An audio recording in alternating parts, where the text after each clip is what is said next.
Mobile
Nabila হক তুষারকে দর্শনপূর্বক হত্যা করা হয়েছে। এই ঘটনায় এই ভিকটিমের দাদাবাদী হয়ে আব্দুল আজিজ বাদী হয়ে মোকদ্দমা দায়ের করেছেন।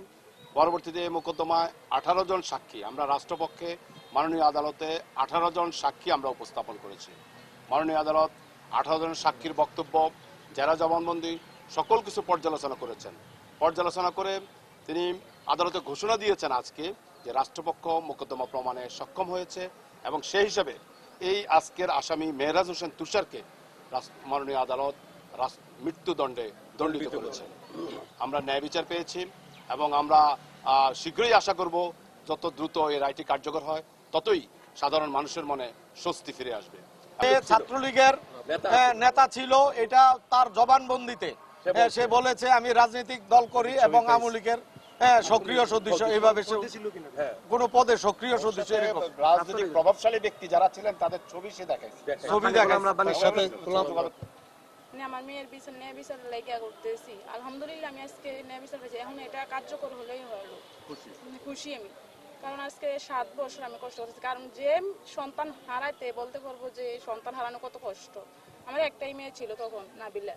মেহরাজ হোসেন তুষার মেরে দর্শন করে গলাটি হত্যা করছে। আমি ন্যায় বিচার পাইছি, এটাই আলহামদুলিল্লাহ। রায়টা দ্রুত কার্যকর চাই, আমি এটাই চাই, আর কিছু চাই না। রায় কার্যকর হয়েছে, কার্যকর হলে রায় হয়েছে আমরা সন্তুষ্ট, কার্যকর হলে আমরা খুশি। তাহলে এই ধরনের